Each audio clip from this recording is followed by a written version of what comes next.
الحمد لله أحمده واستعينه ونعوذ بالله من شرور أنفسنا ومن سيئات أعمالنا ومن يهد الله فلا مضل له ومن يضلل فلا هادي له ونشهد أن لا إله إلا الله وحده لا شريك له إن أصل الحديث كتاب الله قد أفلح من زينه الله في قلبي وأدخله في الإسلام بعد الكفر واختار على ما سواه من أحاديث الناس إنه أصدق الحديث وأبلغه أحب من أحب الله أحب الله من كل قلوبكم ولا تملوا كلام الله عن ذكري يا أيها الناس قال الله تعالى في كتاب المجيد والفرقان الحميد أعوذ بالله من الشيطان الرجيم بسم الله الرحمن الرحيم وأحل لكم ما وراء ذلكم أن تبتغوا بأموالكم محسنين غير مسافحين وقال الله تعالى في موضع آخر حل لهم والمحسنات من المؤمنات والمحسنات من الذين أوتوا الكتاب من قبلكم إذا آتيتموهن أجورهن محسنين غير مسافحين إلى آخر الآية. قال النبي صلى الله عليه وسلم النكاح من سنتي وقال النبي صلی اللہ علیہ وسلم فی موضع آخر فمن رغب عن سنتی فلیس منی او کما قال علیہ الصلوۃ والسلام. محترم حاضرین، بزرگوں، دوستوں اور دینی بھائیوں، اللہ تعالیٰ کا بھی انتہا شکر احسان ہے کہ اللہ تعالیٰ نے ہمیں اور آپ کو زندگی گزارنے کا ایک آئیڈیل نظام زندگی اسلام کی صورت میں شریعت اسلامی کی شکل میں عطا فرمایا.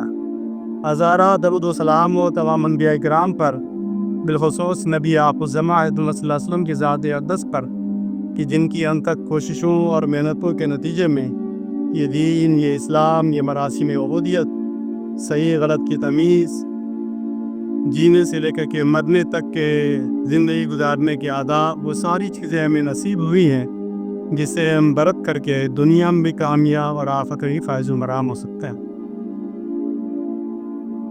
حضرات، مسجد آتے تک میرے ذہن میں دو موضوعات خطبہ جمعہ کے لیے چل رہے تھے.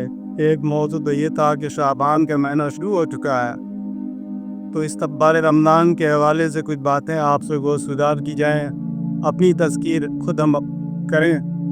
اللہ کے رسول صلی اللہ علیہ وسلم رمضان سے پہلے ہی صحابہ کرام کو اور مسلمانوں کو رمضان کی تیاری، اس کی اہمیت کے بارے میں بتاتے تھے، اور یہ دعا فرماتے تھے آپ صلی اللہ علیہ وسلم بار بار کہ بلغنا رمضان، اللہم بلغنا رمضان، کہ اللہ تعالیٰ تو ہمیں رمضان کے مہینے میں داخل فرما دے. تو ہم لوگ بھی دعا کریں. لیکن آج مجھے اس موضوع پر انشاءاللہ آئندہ جمعہ اگر موقع ملا تو اظہار خیال کیا جائے گا، کیونکہ ہم سماج میں رہتے ہیں، عوام میں رہتے ہیں، تو آئے دن بہت سارے مسائل لوگ شیئر کرتے رہتے ہیں. تو انہی مسائل میں سے ایک مسئلہ شادی بیاہ کا، شادی سے متعلق. اس میں بھی ہم شادی کے شرعی یا اس کے جو شادی میں جو رسم و رواج کی عموم اسلام معاشرہ کی ضمن ہے جو باتیں کی جاتی، وہ باتیں ہم نہیں کرنا چاہتے آج کے خطبہ میں.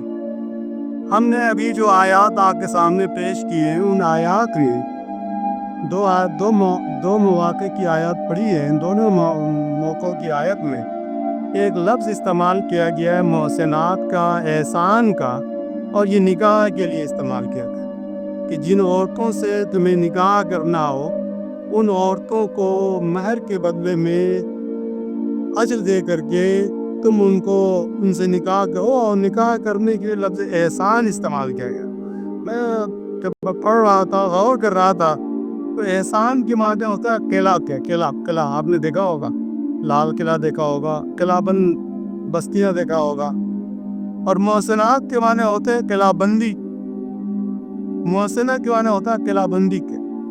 تو جو آدمی شادی کرتا ہے تو وہ اطلاع کام یہ کرتا ہے، اور اطلاع کام کیا کرتا ہے؟ وہ آدمی کی حفاظت کرتا ہے. دشمن کا لاکھ وار ہو، کئی طرح چوطرفہ حملے ہو، پھر بھی وہ آدمی قلعہ میں تو کم سے کم داخل نہیں ہو سکتا. اسی لیے پرانے زمانے میں بھی یہ جو قلعہ وغیرہ بناتے تھے راجہ مہاراجہ لوگ، تو وہ ان کو حفاظت کرتا تھا. آج کل کے گھر کی طرح سے نہیں ہوتا تھا، وہ بہت ہی گویا تو قلعہ بند بستیاں جو ہے یا قلعہ بند جو محلات ہوتے تھے، محل ہوتے تھے، وہ مکمل حفاظت کرنے والے ہوتے ہیں۔ تو نکاح کے لیے خود عربی زبان میں نکاح کا لفظ استعمال ہوا، لیکن قرآن نے اس لفظ کے علاوہ اس لفظ کا انتخاب کیا یا اس کا استعمال کیا ہے، محسنہ کا لفظ استعمال کیا ہے، احسان کا لفظ استعمال کیا ہے کہ جن عورتوں شادی کرنی ہو اجرت کے بدلے میں ان سے نکاح کرو، اور اس کے لیے احسان کا لفظ استعمال کی۔ معلوم یہ ہوا کہ شادی جو ہے، جو آدمی شادی کر لیتا ہے، نکاح کر لیتا ہے، تو وہ ایک قلعہ تعمیر کر لیتا ہے اپنے لیے۔ نوجوانوں اور سے سننا، وہ اپنے لیے ایک قلعہ تعمیر کر لیتا ہے۔ بس اس قلعہ میں جب داخل ہو جاتا ہے وہ، تو ان کو کوئی خطرہ لاحق نہیں ہو۔ اور خطرات کیا ہے نوجوانوں کو لاحق ہوتے ہیں؟ غیر شادی شدہ لوگوں کو کیا خطرات لاحق ہوتے ہیں؟ ان کی عزت کا، عصمت کا، جوانی کے داغدار ہونے کا، یہ خطرہ کو بالکل لاحق ہو رہا ہے۔ چوطرفہ ہر طرف سے یلغار ہوتا رہتا، وہ موبائل اٹھاؤ کو نوجوانوں کو وہی یلغار، ٹی وی کھولو تو وہی یلغار، کمپیوٹر کھولو تو وہی یلغار، سڑک پہ چلو تو وہی یلغار۔ الغرض یہ ہے کہ بچے بھی ہیں، بہت ساری باتیں کھل کر کے نہیں کہی جا سکتی ہے، لیکن اس کو آپ سمجھ سکتے ہیں کہ کتنے طرح کے یلغار ہوتے ہیں نوجوانوں کے۔ تو جب شادی آدمی کر لیتا ہے تو اس یلغار سے وہ محفوظ ہو جاتا، وہ قلعہ میں داخل ہو جاتا۔ اور محسنہ جو شادی شدہ اور شادی کرنے والی عورتوں کا گیا، تو گویا وہ اپنے آپ کو کسی قلعہ بندی کے اندر، یعنی قلعہ ہے بنا ہوا ہے، اس کے اندر انہوں نے اپنے آپ کو ڈال دیا۔ یعنی کوئی خاتون، کوئی لڑکی، کوئی دوشیزہ اگر شادی کر لیتی ہے تو وہ گویا اپنے آپ کو اسی قلعہ بند محل کے اندر داخل کر دیتی ہے۔ اب ان کو کسی طرح کا شر کا کوئی اندیشہ نہیں رہتا، کوئی فتنہ و فساد کا اندیشہ نہیں رہتا۔ وہ چوطرفہ جو آنکھیں ان کے اوپر، چوطرفہ جو حملے ہوتے ہیں آنکھوں کی اور مختلف طرح کی، ان حملوں سے وہ خاتون، وہ عورت جو ہے بچ جاتی۔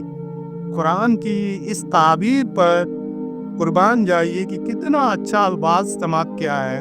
صرف اس لفظ کے پورا معنی اور مفہوم سمجھ میں آ جاتا ہے کہ قرآن کہتا ہے کہ ہم نے کچھ عورتوں کے بارے میں کہا کہ فلاں عورتوں شادی نہیں کرنی ہے، تفصیلات بیان کیے گئے ہیں، اور اس کے بعد کہا گیا کہ جن عورتوں شادی کرنی ہے ان سے تم مال دے کر کے شادی کر لو۔ شادی کرنے کے لیے مال دینے کے لیے کہا گیا، اسی کو اس طرح شرع میں مہر بولا جاتا ہے۔ مہر یعنی مہر ادا کیجیے اور شادی کر لیجیے، اور تو کچھ کہا ہی نہیں قرآن میں، شریعت میں اور کچھ نہیں کہا گیا۔ تو چونکہ شادی نہ ہونے کے جو مختلف اسباب ہیں، مختلف وجوہات ہیں، اس میں مہر تو کہیں آتا ہی نہیں۔ وہ ڈھیر سارے ایسی چیزیں سامنے آ جاتی ہیں جس کی وجہ سے وہ شادی ہو ہی نہیں پاتی، جو کہ صرف مہر دے رہا ہے۔ کہیں پر یہ نہیں کہا گیا ہے کہ لڑکی کی کتنی تعلیم یافتہ ہونی چاہیے، کتنی لمبی ہونی چاہیے، کس خاندان کی ہونی چاہیے، کس برادری کی ہونی چاہیے، کتنے وہ خوبصورت ہونی چاہیے، کس علاقے کی ہونی چاہیے۔ کئی سب چیزوں کا شرط لگایا نہیں ہے، لگایا گیا شرط اس پر ہماری ہے بعد میں، لیکن یہ کہا گیا ہے کہ آپ شادی جب کرتے ہیں تو اس کا ایک بڑا فائدہ یہ ہوتا ہے کہ شادی کے بعد جو ہے آدمی وہ گویا اپنے آپ کو قید نکاح میں لانے کے لیے، نکاح میں لانے کے بعد وہ قلعہ میں محفوظ ہو جاتا ہے۔ تو اور باقی تمام آپشن، تمام طرح کی چیزیں ان کے لیے جائز قرار دی گئی ہیں کہ وہ باعفت عورتوں سے شادی کرے، اور باعفت عورتوں شادی کرنے کے جو فائدے بیان کیے گئے ہیں ان میں سے 2 فائدوں کا یہاں پر ہم تذکرہ کریں جو قرآن نے بیان کیا ہے۔ ان میں سے ایک فائدہ تو یہ بیان کیا گیا ہے کہ وہ تمہارے لیے سکون کے باعث ہے، سکون فراہم کرنے والی عورت ہے۔ کوئی جب میاں، لڑکا بھی ہے لڑکی بھی، جو شادی کر لیتا ہے تو میاں بیوی ایک دوسروں کے لیے باعث سکون ہوتے ہیں۔ قرآن نے کہا هو الذی خلقکم من نفس واحدہ وجعل منها زوجها لیسکن الیہا، کہ وہی اللہ ہے جس نے تم کو ایک نفس واحدہ سے پیدا کیا اور اسی سے تم کو تمہارے جوڑا کو پیدا کیا بنایا لیسکن الیہا تاکہ اس کے پاس تم سکون حاصل کرو. یہ سکون حاصل کرنے کا باعث ہوتا ہے. بہت سارے دنیا میں آج کل تو سمجھانا بہت ہی آسان ہے. کون آدمی ہے جو ٹینشن فری ہو؟ کون آدمی ہے جو پریشان نہ ہو؟ کون آدمی ہے جو ڈپریشن میں کا شکار بڑی آسانی سے نوجوان ہو جاتا ہے؟ تو ان ڈپریشن سے، پریشانی سے، ٹینشن سے بچانے والی جو چیز ہے وہ میاں بیوی ہے. میاں بیوی کے لیے، بیوی میاں کے لیے. یہ بھی ایک بہترین ذریعہ ہے اس ٹینشن سے نکلنے کے لیے. یہ سکون کے باعث صحیح ہے. یہ قرآن نے کہا ہے کہ یہ سکون ہے. اس کو جو شادی شدہ لوگ ہیں وہ اس کو اچھی طرح سمجھ سکتے ہیں. اللہ یہ کہ کسی کے بعض لوگ، محدود چند لوگ ایسے ہیں جنہیں سکون حاصل نہیں ہوتا بیوی سے، جن کی بیوی کو ان کے شوہر سے سکون حاصل نہیں ہوتا. ہمیشہ کھٹ پٹ، لڑائی جھگڑے اور جنگ، کھانا جنگی. تو ایسے لوگوں کو تو اسلام یہ بھی کہتا پھر وہ اس سے چھٹکارا بھی حاصل کر لو. وہی زیادہ اچھا تاکہ کہیں اور جا کر سکون حاصل کرے. کوئی دوسری شادی کر لیں، کہیں اور پڑ گئی یا لڑکا کہیں اور شادی کر لیں، لیکن وہ سکون کے باعث ہونا چاہیے. ایک تو فائدہ یہ بیان کیا گیا ہے شادی کا. دوسرا فائدہ یہ بیان کیا گیا ہے قرآن مجید کے اندر کہ کہا گیا نکاح کے بارے میں کہ وَمِنْ آيَاتِهِ أَنْ خَلَقَ لَكُم مِّن نَفْسٍ مِّنْ أَنفُسِكُمْ أَزْوَاجًا لِتَسْكُنُوا إِلَيْهَا وَجَعَلَ بَيْنَكُم مَّوَدَّةً وَرَحْمَةً. کہ اللہ تعالیٰ نے فرمایا کہ تاکہ تم سکون، یہاں کو بھی سکون کی بات کہہ گئے اور کہا کہ تمہارے درمیان جو ہے اللہ تعالیٰ نے میاں بیوی کے درمیان مودت اور رحمت پیدا کروا دی ہے. سکون کے اندر یہ بات کہی. یہ مودت اور رحمت جو ہے یہ شادی میں میاں بیوی کے درمیان یہ دو چیزیں بدرجہ اتم پائی جاتی ہے، پائی جانی چاہیے. اگر نہیں پائی جانی جاتی ہے تو وہی زندگی جو ہے، وہی شادی جو ہے وہ اجیرن بن جاتا ہے. اسی شادی سے چھٹکارا بھی حاصل کرنا پڑتا ہے اور کر لینا چاہیے، بہتر ہے. شادی میں یعنی میاں بیوی کے درمیان مودت ہو. مودت حد درجہ دوستی کرتے ہیں، حد درجہ تعلق کرتے ہیں، حد درجہ گویا تعلق خاطر کرتے ہیں. اور رحمت، اب جانتے ہیں بہت معروف لفظ ہے، ایک دوسرے کے لیے رحیم بن جانا، ایک دوسرے کے شفیق بن جانا، ایک دوسرے پر جود و کرم کا معاملہ کرنا. یہ میاں بیوی کے درمیان یہ کیفیت ہونی چاہیے. اب شادی کے بعد ہم جب دیکھتے ہیں ازواج مطہرات کی زندگی کو، صحابیات کی زندگی کو، صحابہ کرام کی زندگی کو، تو ان کے یہاں شادی کے بعد اس طرح کی کیفیت پائی جاتی تھی. اور آج ماشاءاللہ بہت سارے لوگوں کے یہاں الحمدللہ مودت بھی ہے، رحمت بھی ہے. میاں بیوی درمیان کبھی کوئی کھٹ پٹ نہیں ہوا، کبھی کوئی نوک جھونک نہیں ہوا، کبھی کوئی ایسی نوبت نہیں آئی. یہ چیزیں گویا شادی کے بنیادی مقاصد میں یہ بات داخل ہے. تو یہ چیزیں اگر نہیں پائے گا کہ نکاح کے بعد سکون نہیں مل رہا ہے، نکاح کے بعد میاں بیوی درمیان مودت نہیں ہے، رحمت نہیں ہے، تو ایسا ایٹماسفیئر بنانے کی ضرورت ہے. اور جو لوگ شادی شدہ نہیں ہیں تو ان کے لیے کہا گیا ہے کہ وہ اطلاع تعمیر کرے. اگر کسی وجہ سے ان کی شادی میں دیر ہوتی ہے، تاخیر ہوتی ہے، تو رسول اللہ صلی اللہ علیہ وسلم فرمایا کہ نوجوانوں کو کہ وہ روزے رکھا کرے. وہ روزہ بھی بنیادی طور پر یہ کام کرتا ہے. وہ قلعہ بند ہے. انشاءاللہ رمضان کے مہینے آ رہے ہیں، آپ جانتے ہیں کہ روزہ بنیادی طور پر نفس کے کو ہی لگام دینے کے لیے آتا ہے. تو جنسی خواہش کو کنٹرول کرنے کے لیے آتا ہے، زبان کی خواہش کو کنٹرول کرنے کے لیے آتا ہے. تو اگر شادی میں تاخیر ہو تو انہیں کثرت کے ساتھ روزے رکھنا چاہیے. اور شادی شدہ ہو تو شادی کے بعد یہ تین فائدے، سکون کا فائدہ، مودت کا فائدہ اور رحمت کا فائدہ حاصل کرنا چاہیے. لیکن یہ سکون، مودت، رحمت، یہ چیزیں بالعموم آج کے دن دھیرے دھیرے اس کا گراف گھٹتا چلا جا رہا، کم ہوتا چلا جا رہا. ہر گھر میں کھٹ پٹ، ہر گھر میں لڑائی جھگڑے، طلاق کی شرح میں اضافہ، آپ جانتے ہیں گزشتہ دنوں بھارت سرکار کو جب طلاق قانون بنانا پڑا. آپ دارالقضا میں چلے جائیے، وہاں خلا کی کیس، فسخ نکاح کے کیس، طلاق کے مقدمات بہت زیادہ ملیں گے آپ. یہ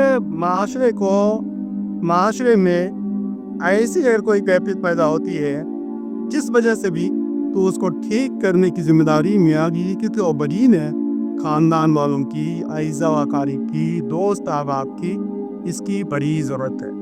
تو میاں بیوی درمیان تعلقات پیسے استوار ہو، یہ بھی اپنے آپ میں ایک اہم موضوع ہے. اس پر گفتگو کریں گے، ایک لمبی چوڑی گفتگو ہوگی، لیکن اس کے لیے کم سے کم بنیادی نقطہ یہ ہے کہ کچھ چیزوں کو سر نظر کرنا پڑتا ہے. کچھ کو میاں کرے، کچھ کو بیوی کرے، کچھ میں کمپرمائز کرنا پڑتا ہے، کچھ کو طرح دینا پڑتا ہے، کہیں آگے موننی پڑتی ہے. میرے پاس ایک کیس آیا کہ میاں بیوی کے درمیان بہت دنوں سے کھٹپٹ چل رہا ہے، آپ ذرا سا کاؤنسلنگ کر دیجیے. میں کہا وہ آئے، ہم کا رہتے کہاں ہے؟ کہا کہ بس ایک ہی گھر میں رہتے ہیں. ہم کا بہت ہی آسان، آپ کا کیس جو ہے حل ہونے والا. دوسرے ہی مرحلے میں انہوں نے فائل نکالی تو اس میں جو ہے انہوں نے اپنی بیوی سے جتنی گفتگو ہوئی تھی، جتنی چرٹی موری تھی، جتنے خط و کتابت ہوئے تھے، وہ سب کے سب کا نقل پرنٹ نکال کے رکھا تھا. ہم نے کہا کہ بہت مشکلات مسئلات ہوئے. تو اگر آپ ایسا کریں گے کہ میاں بیوی کے درمیان کے روز مرے کے مسائل کو لکھ کر کے رکھیں گے، ڈائری میں مینٹین کریں گے، تو تعلقات مینٹین کرنا، تعلقات کو ٹھیک رکھنا بہت مشکل کام ہے.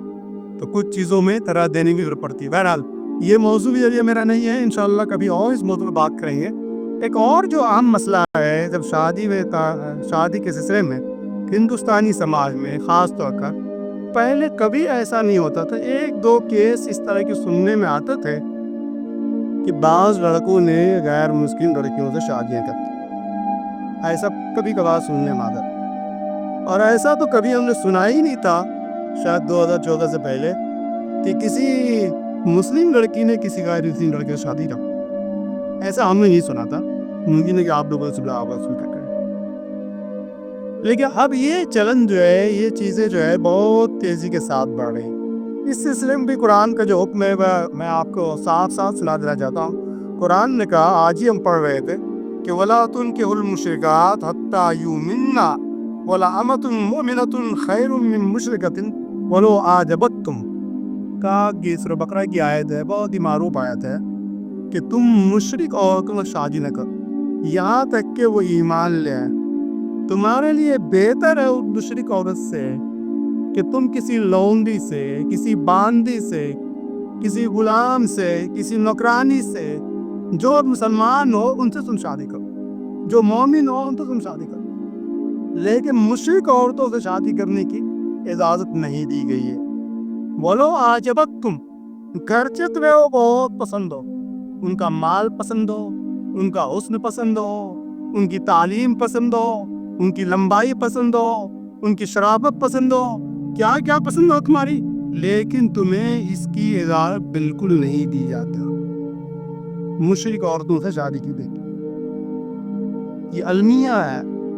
پورے ہندوستان کی بات نہیں کر رہے، بہار کی بات کرتے، پٹنہ کی بات کرتے.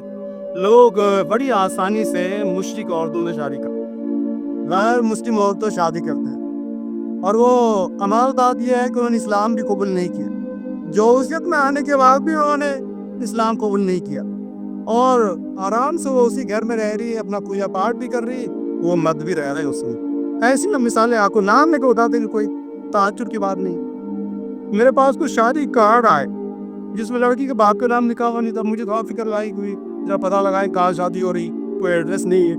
وہ معلوم ہوا کہ باپ کا نام لکھ ہی نہیں سکتا، اور ولیمہ بھی کروا دیا باقاعدہ. بتائیے کتنا قرآن کا کلم کلا صریح قرآن کا حکم کی خلاف ورزی ہے.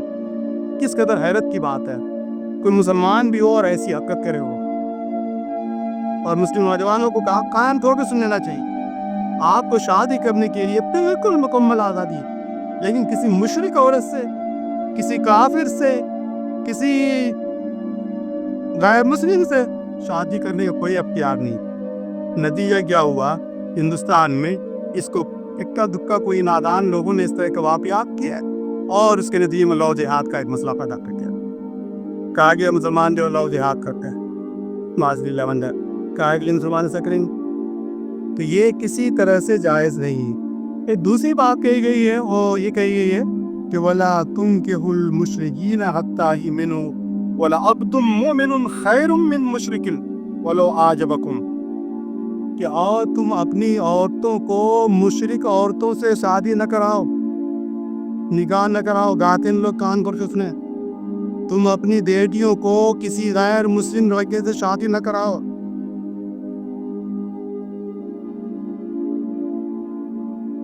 اور اتنا ہی نہیں کہا گیا ہے کہ اگر تمہیں چاہے وہ لڑکا کہ تم نہیں پڑھا لکھا ہو، مؤسس ہو، بڑے گھرانے کا ہو، بڑے پولیٹیشین کا بیٹا ہو، بڑے پیسے والے ہو، بڑے بزنس مین ہو، اس کے باوجود اس کے اوپر تم ترجیح دو، وَلَعَبْدٌ مُّؤْمِنٌ خَيْرٌ مِّن مُّشْرِكٍ، اس مشرک سے زیادہ بہتر ہے کوئی غلام سے، کوئی نوکر سے، کوئی خادم سے، کوئی نہایت ہی غریب لڑکے تم سامان ہو ان سے شادی کرتی ہے. یہ وہ قرآن کا حکم ہے، قرآن کا صریح حکم ہے. یہ کہا گیا اور گچے وہ تم کو پسند ہو. اور اب تو بڑے بڑے کالج شادیاں ہوتی ہے، باقاعدہ تقریبات بھی منعقد کیے جا رہے ہیں. اور عجیب بات یہ ہے کہ 2014 کے بعد سے جیسے میں نے کہا کہ اب تو مسلم لڑکیاں بھی بڑی آسانی سے غیر مسلم لڑکوں کے ساتھ شادیاں کر رہی ہیں. اس کی پوری نسلیں تباہ ہو جائیں گی. اور اس پر کوئی قدغن لگانے والا نہیں، کوئی ڈوکنے والا نہیں. آئے دن مسائل پیدا ہوتے ہیں. وہ شادی کیا ہوتی ہے 2-4-5 سال کے بعد جلا کے کراپ کر دیا جاتا ہے. 2-4-5 سال کے بعد اللہ تعالیٰ گلا گھوٹ کے مار دیے. 2-4-5 سال کے بعد رشتہ اسی بار ٹوٹ گیا رشتہ. ایسے تو ہزاروں کیسز اب آ رہے ہیں سر. اس پر ہم لوگوں کو سماج کو متوجہ ہونا پڑے گا، گارجین کو متوجہ ہونا پڑے گا، جو سماج کے بڑے بزرگ ہیں ان کو متوجہ ہونا پڑے گا، خود نوجوانوں کو متوجہ ہونا پڑے گا. یہ بہت بڑی مسلم سماج کا ایک بہت بھیانک منظر ہے کہ مسلم لڑکیاں جو ہے غیر مسلم لڑکوں کے ساتھ شادی کریں، اور خود غیر مسلم لڑکے جو ہے وہ غیر مسلم لڑکیوں کے ساتھ شادی کریں. یہ دونوں چیزیں قرآن کے صریح حکم کے خلاف ہے. قرآن نے کیا کہا؟ اولئک یدعون الی اللہ، یہ تو تمہیں جہنم کی طرف بلا رہے ہیں. یہ شادی کیا ہے؟ جہنم کی طرف بلاوا ہے. اور کہا کہ اللہ تعالیٰ کیا کرتا ہے؟ واللہ یدعو الی الجنہ والمغفرہ، اور اللہ تعالیٰ جنت اور مغفرت کی طرف بلاتا ہے، بیچ نہیں اپنے حکم سے. اور تم چلے جا رہے ہو جہنم کی طرف. غیر مسلم سے، لڑکے سے، لڑکیوں سے شادی کرنا وہ جہنم کی طرف بلانے کو اترا تھا. اور اللہ تعالیٰ مغفرت کی طرف بلا رہا ہے، جنت کی طرف بلا رہا ہے، تو ادھر نہیں جا رہے ہیں. کہا کہ یبین آیاتہ للناس لعلہم یتذکرون، کہ اللہ تعالیٰ نے اس طرح سے اپنی آیات کو کھول کھول کر بیان کر دیا. اس میں کس مولوی صاحب کی ضرورت ہے، کس مولانا صاحب کی ضرورت ہے، کس خطیب کی ضرورت ہے اتنی واضح آیات کو جاننے کے باوجود. اور بڑے بڑے لوگ حتیٰ کہ ٹوپی لگا گھومتے ہیں، داڑھی رکھے ہو گئے، اس کے باوجود کو گئے مسلم میں ان کے یہاں غیر مسلم عورتیں ان کے یہاں شادی شدہ شادی کر کے لے کے چلے آ رہے ہیں. یہ بڑی عجیب المیہ ہے، بڑا عجیب منظر ہے. بڑی پوری کہانیاں سنانا بہت مشکل کام ہے، لیکن بہت سارے لوگ یہاں پر آئے دن سنتے رہتے ہیں، دیکھتے رہتے ہیں، انہیں معلوم ہوگا. تو بہت ہی گویا یہ ایسے دور میں ہم لوگ جی رہے ہیں. اہل کتاب سے شادی کرنے کی قرآن مجید میں اجازت دی گئی. اہل کتاب کہتے ہیں یہود و نصارہ، لیکن اب کہا ہی جاتا ہے، علماء کا یہ رہا ہے کہ اب کوئی وہ یہود و نصارہ نہیں ہے جو اہل کتاب، وہ تو کافی بدل چکے ہیں. اس سے ممانعت ہے. گویا کعب بن مالک رضی اللہ عنہ کتابیہ سے، اہل کتاب سے نکاح کرنا چاہ رہے تھے، رسول اللہ صلی اللہ علیہ وسلم کو منع کر دی. اور یہاں تک فرمایا آپ نے کہ انہا لا تحسنک، وہ تم کو محسن نہیں بنا سکتی ہے. وہ عورت جو آئے گی، جس اہل کتاب سے تم شادی کرنا چاہ رہے ہو، کعب بن مالک رضی اللہ عنہ نے فرمایا وہ تم کو محسن نہیں بنائی، یعنی تم کو وہ قلعہ، وہ عبادت تو نہیں کر سکتی ہے وہ. اور اس کے بعد حضرت حذیفہ رضی اللہ عنہ ایک یہودی سے شادی کرنا چاہتے، یہودی عورت سے. حضرت عمر نے تم کو خط لکھ کے منع کیا شادی مت کر. اور یہ کہاں سے لوگ جواز فراہم کرتے ہیں؟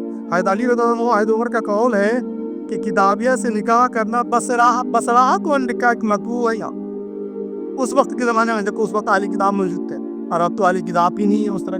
آپ دیکھ رہے ہیں اہل کتاب کیا حال ہے، یہ حکم سارا. اسلام کے بارے میں مسلمان کے بارے میں وہ پوری کیا کھولا جائے پوری عرب دنیا میں جو ہے جو آپ دیکھ رہے ہیں نا فتنہ و فساد اس کی بنیادی ہو گئی ہے انہوں نے اہل کتاب میں شہنشاہوں نے حکمرانوں نے بڑے لوگوں نے شادی پورا خاندان کے خاندان تباہ ہے۔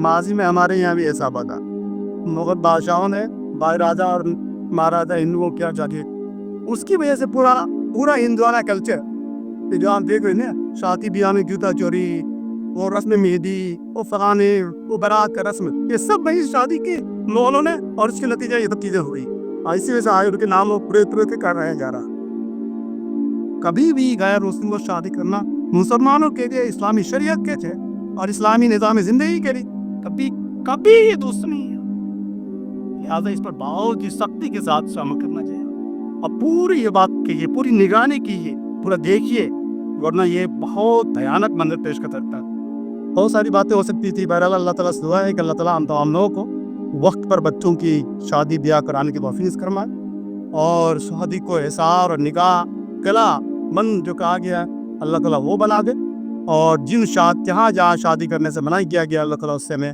اور آپ کو پوری سوسائٹی کو اللہ تعالیٰ کی توفیق فرمائے آمین بپرا بقبل اللہ انک انت السمیع العلیم وتب علینا انک